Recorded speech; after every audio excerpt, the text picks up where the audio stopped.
English లో మాట్లాడాలంటే భయమా? మీలాంటి వాళ్ళ కోసమే spoken English personal training classes ఇప్పుడే జాయిన్ అవ్వండి.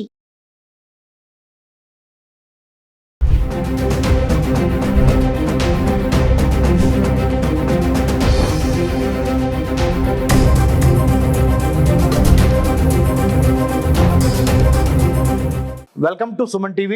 I am Dr. Ramesh Kannaganti, PhD in American Studies, postdoctorate from Israel and United States, International Visitor Leadership Program Fellow, అంటే అమెరికన్ గవర్నమెంట్ పాలిటిక్స్ ఫారెన్ పాలసీలో డాక్టరేట్ చేసి Delhi Jawaharlal Nehru university school of international studies నుంచి నేను centre for human security studies మానవ రక్షణ అధ్యయన సంస్థ మన హైదరాబాద్ జూబ్లీ హిల్స్లో మన ఆఫీస్లో నుంచి మాట్లాడుతున్నాను. సుమన్ టీవీ ప్రేక్షకులకి ముఖ్యంగా H1B వీసా ఇష్యూస్లో ముఖ్యంగా వాళ్ళ స్పౌజెస్ని అక్కడ తీసుకెళ్లాలంటే ఎటువంటి ప్రాబ్లమ్స్ ఉన్నాయి అనే దాని మీద ఇప్పుడు మాట్లాడుతున్నాము. ఇప్పుడు డొనాల్డ్ ట్రంప్ గారు కొత్త ఇమ్మిగ్రేషన్ పాలసీలు ప్రవేశపెడతాం మూలాన చాలా కఠినతరం చేశారు, ఆల్మోస్ట్ ఇంపాసిబుల్ చేశారు.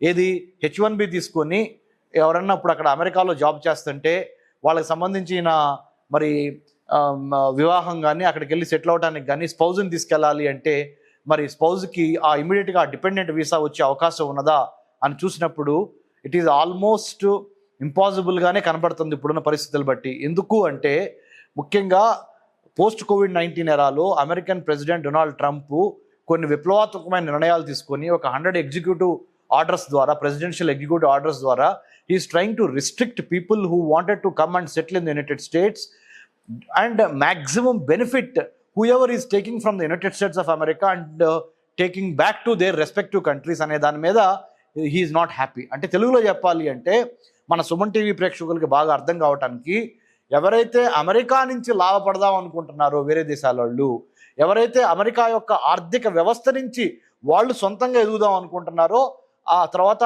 ఆయా దేశాలకి అమెరికా యొక్క సంపదని తరలిద్దాం అనుకుంటున్నారో వాళ్ళకి మేము వెల్కమ్ చేయట్లేదు. మా దేశంలో వచ్చి మా దేశ సంపదని అభివృద్ధి చేసే విధంగా ఎవరైతే పనిచేస్తారో వాళ్ళకి మాత్రమే మేము ఎక్కువగా మా గేట్స్, అమెరికన్ గేట్స్ అంటే అమెరికాలోకి ఒక రెడ్ కార్పెట్ వెల్కమ్ పెడుతున్నాము అనే దానిలో భాగంగా, ఈ పాలసీలో భాగంగా this is the immigration policy. United States customs and immigration services అంటారు. United States customs and immigration services, department of homeland security, తర్వాత అక్కడున్న కామర్స్ డిపార్ట్మెంటు, అక్కడున్న డిపార్ట్మెంట్ ఆఫ్ డిఫెన్సు, అక్కడున్న మరి ఫెడరల్ ఎమర్జెన్సీ మేనేజ్మెంట్ అథారిటీ, ఇంకా తదితర సంస్థలు అందరూ కూర్చొని under the leadership of Donald Trump they have taken a decision saying that you see H1B తీసుకొని అమెరికాకు వచ్చి అమెరికాలో సెటిల్ అయ్యి వాళ్ళ యొక్క స్పౌజెస్ని ఏ కంట్రీస్ అయినా కానీ, నాట్ ఓన్లీ ఇండియా కానీ, Pakistan, Bangladesh, China, Japan, Korea, you name any other country, Germany, Norway, Sweden, Australia, New Zealand, అంటే ఇది ఒక్క ఇండియాకే పరిమితం కాదు. అమెరికాలో H1B తీసుకొని పనిచేస్తున్న ఎవరైనా వాళ్ళ డిపెండెంట్స్ని కానీ వాళ్ళ సంబంధించిన స్పౌజ్ని కానీ వాళ్ళు అంటే అమెరికాకి పిలవాలి అంటే మరి వాళ్ళకి సంబంధించిన వీసా విషయంలో కూడా చాలా కఠినతరంగా వ్యవహరించి చాలా స్క్రూటినైజేషన్ జరుగుతుంది.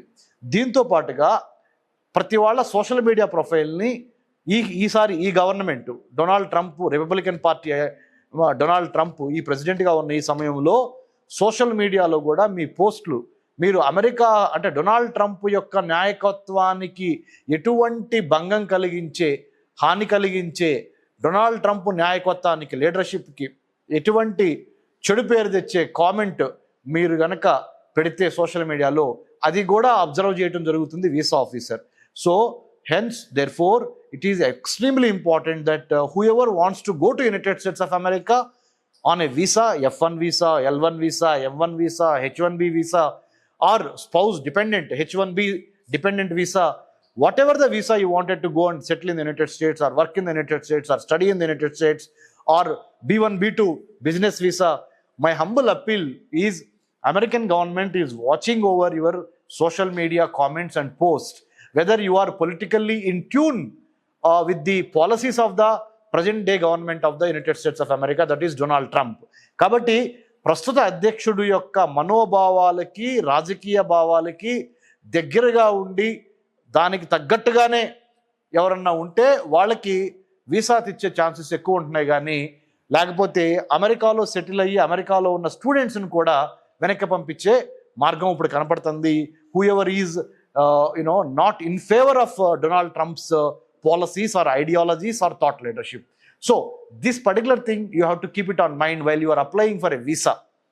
So it's not only about how much of money you have in the bank account that will decide whether you get a visa or not, how many credits, degrees or knowledge, skill, attitude or science, technology, engineering, mathematics and medicine వీటితో పాటుగా అంటే in spite of all this అంటే you have merit in all this, but still why many people are not getting visas?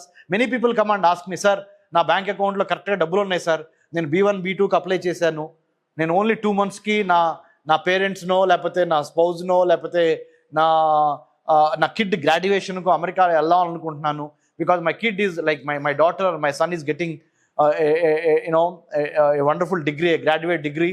I want to attend the graduation ceremony, but unfortunately visa slots are not available and I am not able to go and see, witness one of the important aspects of my life, my dream, that my dad or my mom or my daughter or my son is getting some scholar, some kind of award there or getting a degree there.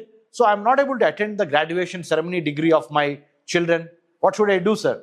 This is the query that many people ask me. Simple reason is now the present government under the leadership of Donald Trump is making it sure that you are not able to get all that what you want.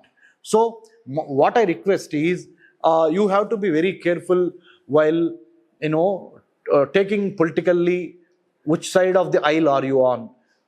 Number one, అంటే మీరు Republicans సపోర్ట్గా ఉన్నారా, Democrats సపోర్ట్గా ఉన్నారా, లేదా మీ దేశంలో అంటే మన ఇండియాలో మీరు ఎటువైపు ఉన్నారు, ప్రతిదీ it matters. Your background check, your social media accounts and your academic degree, your merit. I'm not saying it is only because based on the social media they are going to give visas or they are going to reject. I'm not proposing that. What I'm trying to say is you need to have a 360-degree clarity of why you wanted to go to United States of America. ఎందుకు వెళ్ళాలనుకుంటున్నారు, to what extent are you willing to spend money there, do you have enough funds with you? Those funds are not fudged. Those funds should not be ఒక chartered అకౌంటెంట్ని పట్టుకొని లేదా ఒక company సెక్రటరీని పట్టుకొని ఏదో ఫండ్స్ని ఎక్కువ చేసి చూపించడం మూలాన అలా ఇదివరకు జరిగిన సంఘటనలు ఉన్నాయి. సో ఇప్పుడు జరగటానికి కుదరదు, ఎందుకంటే అమెరికన్ లా ఎన్ఫోర్స్మెంట్ సర్వలెన్స్ ఎక్కువైంది వీసా ప్రాసెసింగ్లో కూడా, వీసా డెలివరీ, వీసా అవార్డులో కూడా. So better be honest, transparent, better be you need to have a genuine cause why you wanted to go there and when you wanted to come back to India, what is the purpose of your visit, everything it has to be calibrated. So if you are on the right side of the law, if you are on the right side of your intention, మీ intent, మీ content, మీ character కనుక బాగుంటే America still under the present dispensation Donald Trump, the president of the United States of America, still they welcome you. But అన్నెసరీగా మధ్యవర్తుల మాటలు నమ్మి, తెలిసి తెలియని మిడిమిడి జ్ఞానంతో ఉన్న ఓవర్సీస్ కన్సల్టెంట్స్ మాటలు నమ్మి మీ వీసా ప్రాసెసింగ్లో తప్పుడు డాక్యుమెంటు, రాంగ్ డాక్యుమెంటు, తప్పుడు డేట్స్, తప్పుడు ఫైనాన్షియల్ స్టేట్మెంట్స్ ఇవ్వటం మూలాన మీరు శాశ్వతంగా అమెరికా వెళ్తానికి బ్యాన్ అయ్యే అవకాశం ఉంటుంది. So better be careful, because once you leave our country, మన జన్మభూమి వదిలి వేరే దేశం మీరు వెళ్ళినప్పుడు, మన జన్మభూమి భారతదేశం నుంచి మీరు ఆ దేశంలో ఉన్నప్పుడు మీరు చేసే ప్రతి పని మన జన్మభూమి యొక్క మరి ప్రతిష్టను పెంచే విధంగా ఉండాలి కానీ తగ్గించకూడదు. You are the ambassador of India once you go abroad. So you got to conduct yourself with a lot of transparency and honesty to reach your destination, if your dream destination is the United States of America, that too for a good cause and a great cause, to build bridges between the oldest democracy, that is United States, and the largest democracy, that is India.